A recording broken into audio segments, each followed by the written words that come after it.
পড়াশোনা শেষ কিন্তু চাকরির বাজারটা বেশ কঠিন তাই না? এই পরিস্থিতিতে নতুন গ্র্যাজুয়েটদের জন্য ফ্রিল্যান্সিং কিন্তু শুধু একটা অপশন না, বরং একটা শক্তিশালী ক্যারিয়ার হয়ে উঠছে। তো চলুন আজ আমরা এই ব্যাপারটা একটু খতিয়ে দেখি। শুরুতেই একটা শকিং তথ্য দিই। ইকোনমিস্ট ইন্টেলিজেন্স ইউনিটের একটা রিপোর্ট বলছে বাংলাদেশে প্রায় ৪৭% গ্র্যাজুয়েটই বেকার। ভাবা যায় মানে প্রায় অর্ধেক। এটা কিন্তু শুধু একটা সংখ্যা না, এটা হাজার হাজার তরুণের প্রতিদিনের কঠিন বাস্তবতার একটা চিত্র। আর ঠিক এই কারণেই কিন্তু ফ্রিল্যান্সিংয়ের মতো বিকল্প পথের দিকে নজর দেওয়াটা খুব জরুরি হয়ে পড়েছে। তো গ্র্যাজুয়েশনের পর কি? এই প্রশ্নটা কিন্তু এখন লাখো তরুণের মাথায় ঘুরছে। গতানুগতিক চাকরির বাজারের বাইরে আর কি কি সুযোগ থাকতে পারে? চলুন আজ এই প্রশ্নের উত্তরটাই খোঁজার চেষ্টা করা যাক। আমরা ধাপে ধাপে এই পুরো বিষয়টা নিয়ে কথা বলবো। স্নাতকদের সংকট থেকে শুরু করে কিভাবে ফ্রিল্যান্সিংকে একটা ফর্মাল পেশা হিসাবে গড়ে তোলা যায়, সবকিছুই থাকবে আমাদের আজকের আলোচনায়। প্রথমেই আসি স্নাতকদের সংকট নিয়ে। আচ্ছা ভাবুন তো একবার, প্রতি বছর প্রায় ২০ থেকে ২২ লাখ নতুন গ্র্যাজুয়েট চাকরির বাজারে আসছে, কিন্তু সেই পরিমাণে চাকরি কি তৈরি হচ্ছে? হচ্ছে না। আর এই বিশাল গ্যাপের কারণেই কিন্তু শিক্ষিত তরুণদের মধ্যে হতাশা বাড়ছে আর বেকারত্ব একটা বড় সমস্যা হয়ে দাঁড়াচ্ছে। তো এই কঠিন চাকরির বাজারের একটা সমাধান কিন্তু হতে পারে ফ্রিল্যান্সিং, মানে কোনো নির্দিষ্ট অফিসের ধরাবাঁধা নিয়মের বাইরে নিজের দক্ষতা কাজে লাগিয়ে স্বাধীনভাবে কাজ করা। আপনার অফিস হবে আপনার নিজের বাড়ি, আর ক্লায়েন্ট থাকতে পারে বিশ্বের যে কোনো দেশে। এর জন্য শুধু দরকার স্কিল, একটা কম্পিউটার আর ইন্টারনেট কানেকশন।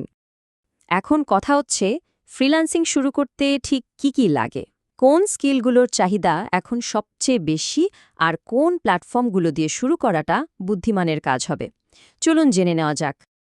দেখুন, সফল ফ্রিল্যান্সার হতে গেলে কিন্তু সবার আগে দরকার সঠিক স্কিল। এখানে যে লিস্টটা দেখছেন, যেমন ধরুন প্রোগ্রামিং, ডিজিটাল মার্কেটিং বা গ্রাফিক ডিজাইন, এগুলোর চাহিদা এখন সারা বিশ্বে তুঙ্গে। বিশেষ করে আর্টিফিশিয়াল ইন্টেলিজেন্স বা এআই এর মতো নতুন টেকনোলজিগুলো তো কাজের বাজারে রীতিমতো একটা বিপ্লব নিয়ে এসেছে, যার নতুনদের জন্য দারুণ সব সুযোগ তৈরি করছে। আচ্ছা, স্কিল তো হলো, এবার দরকার একটা মার্কেটপ্লেস, যেখানে কাজ পাওয়া যাবে। সবচেয়ে জনপ্রিয় দুটো হচ্ছে আপওয়ার্ক আর ফাইভার। এই টেবিলটা একটু খেয়াল করুন।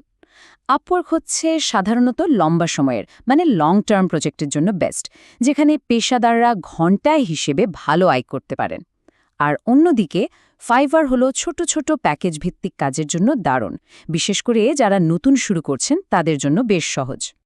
যে কোনো প্ল্যাটফর্মে সফল হতে গেলে এই 4টা স্টেপ কিন্তু ফলো করতে হবে।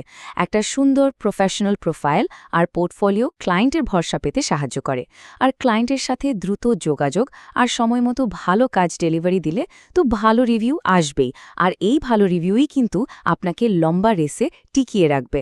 শুধু কথা বললে তো হবে না, চলুন এবার কিছু বাস্তব উদাহরণ দেখি। বাংলাদেশেরই কয়েকজন সফল ফ্রিল্যান্সারের গল্প, যারা একদম শূন্য থেকে শুরু করে নিজেদের ভাগ্য বদলে ফেলেছেন। ইনি হচ্ছেন ফজল ইলাহি। মহামারীর সময় চাকরি হারিয়ে তিনি একজন সিকিউরিটি গার্ড হিসাবে কাজ শুরু করতে বাধ্য হন। তার কথাটা শুনলেই বোঝা যায় পথটা কতটা কঠিন ছিল, কিন্তু সবচেয়ে বড় কথা হলো তিনি থেমে যাননি। আর সেই কঠিন সময়টা পার করে আজ ফজল ইলাহির মাসিক গড় আয় কত জানেন? 1,00,000 টাকারও বেশি। এটা থেকে কিন্তু প্রমাণ হয় যে সঠিক স্কিল আর লেগে থাকার মানসিকতা থাকলে ফ্রিল্যান্সিং দিয়েও আর্থিক সচ্ছলতা সম্ভব। আরেকটা অসাধারণ গল্প হচ্ছে বাপ্পি আহমেদের। পান বরজে কাজ করে মাত্র 8,000 টাকা জমিয়েছিলেন তিনি একটা পুরনো ল্যাপটপ কেনার জন্য। ভাবা যায়? এরপর টানা 9 মাস প্রতিদিন প্রায় 10-15 ঘন্টা করে অনলাইন টিউটোরিয়াল দেখে নিজে নিজে স্টিল তৈরি করেছেন। আর এই অমানসিক পরিশ্রমের ফলেই তিনি ফাইভারের মতো প্ল্যাটফর্মে তার প্রথম কাজটা পেয়েছিলেন। আচ্ছা, এতক্ষণ তো আমরা সম্ভাবনার কথা বললাম, কিন্তু মুদ্রার তো আরেকটা পিঠও আছে, তাই না? ফ্রিল্যান্সিংয়ে যেমন অনেক সুযোগ আছে, তেমনি আছে কঠিন সব চ্যালেঞ্জ। চলুন এবার গ্লোবাল মার্কেটের প্রতিযোগিতা আর অন্য বাধাগুলো নিয়ে কথা বলি।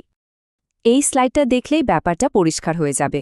দেখুন, বাংলাদেশের ফ্রিল্যান্সাররা বেশিরভাগ সময় কম রেটে কাজ করে টিকে থাকার চেষ্টা করে। অন্যদিকে আমেরিকা বা ইউরোপের মতো দেশের ফ্রিল্যান্সাররা বিশেষ স্কিলের কারণে অনেক বেশি আয় করে। শুধু তাই না, তাদের সামাজিক নিরাপত্তা অনেক ভালো। এই চার্টটা দেখলে আমাদের অবস্থানটা আরও পরিষ্কার হবে। আমাদের প্রতিবেশী দেশ ভারত বছরে প্রায় $400 বিলিয়ন আয় করছে ফ্রিল্যান্সিং থেকে, কারণ তারা সফটওয়্যার ডেভেলপমেন্টের মতো হাই ভ্যালু কাজে ফোকাস করেছে। আর আমরা মূলত সেলস বা মার্কেটিং সাপোর্টের মতো কাজ থেকে বছরে আয় করছি $100 মিলিয়ন মতো। এই বিশাল পার্থক্যটাই কিন্তু আমাদের চোখে আঙুল দিয়ে দেখিয়ে দিচ্ছে যে হাই স্কিলের দিকে না গেলে আমরা কতটা পিছিয়ে পড়ব। ফ্রিল্যান্সারদের কিন্তু বেশ কিছু ঝুঁকি নিয়েই কাজ করতে হয়। যেমন ধরুন, আয়ের কোনো স্থিরতা নেই, মানে আজ কাজ আছে কাল নেই। স্বাস্থ্য বীমা বা সবেতন ছুটির মতো কোনো সুবিধা নেই। আর যেহেতু প্রতিযোগিতা অনেক বেশি, তাই অনেক সময় কম টাকায় কাজ করতে বাধ্য হতে হয়। তার উপর এই সেক্টরে নারীদের অংশগ্রহণও কিন্তু অনেক কম, যেটা একটা বড় সমস্যা। তো এত সব চ্যালেঞ্জের পর এখন প্রশ্ন হলো, ফ্রিল্যান্সিংকে কিভাবে একটা স্থিতিশীল আর সম্মানজনক পেশা হিসাবে গড়ে তোলা যায়। শেষ পর্বে আমরা এই সমাধানগুলোই খুঁজব। সবচেয়ে বড় সমস্যাগুলোর একটা হলো সামাজিক স্বীকৃতি। বাংলাদেশে ফ্রিল্যান্সাররা অনেক ভালো আয় করলেও তাদের পেশার কোনো আনুষ্ঠানিক স্বীকৃতি নেই।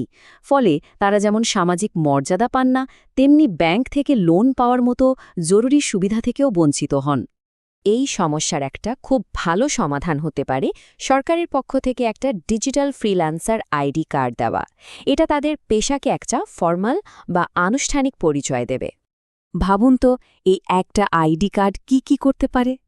প্রথমত, এটা ফ্রিল্যান্সারদের একটা পেশাগত পরিচয় দেবে। দ্বিতীয়ত, সমাজে তাদের গ্রহণযোগ্যতা আর বিশ্বাসযোগ্যতা বাড়াবে।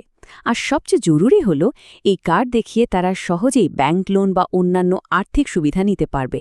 মানে তাদের ক্যারিয়ারটা আরও অনেক বেশি স্থিতিশীল হবে। তাহলে আমরা শেষ পর্যন্ত কি বুঝলাম? ফ্রিল্যান্সিং এখন আর শুধু একটা পার্ট টাইম কাজ বা শখ নয়, এটা হাজারো তরুণের জন্য একটা সম্ভাবনাময় ক্যারিয়ার। এখন সবচেয়ে বড় প্রশ্নটা হলো, আমরা সবাই মিলে, মানে সরকার এবং সমাজ, সঠিক পলিসি আর সমর্থনের মাধ্যমে এই পেশাটাকে কিভাবে আরও টেকসই আর সম্মানজনক করতে পারি, যাতে ভবিষ্যতের গ্র্যাজুয়েটদের চাকরির বাজারের দিকে তাকিয়ে আর হতাশ হতে না হয়।